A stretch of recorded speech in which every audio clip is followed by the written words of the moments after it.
दानवों से निवेदन है कि मूर्ति के समक्ष नींव न लगाएं। धीरे धीरे माँ भगवती का दर्शन करते हुए आगे की ओर बढ़ते रहे। एक जगह मूर्ति के समक्ष एक जगह खड़ा न रहे।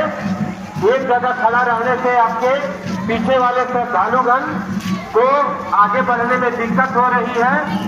इसलिए आपसे निवेदन है कि मूर्ति के समक्ष भीड़ न लगाएं, एक जगह एकत्रित न रहे।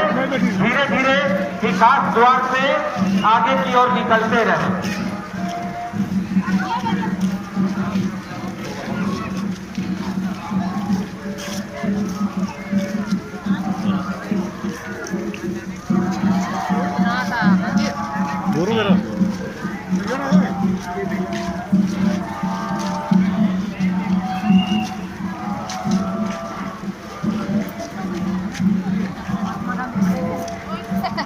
Amin masuk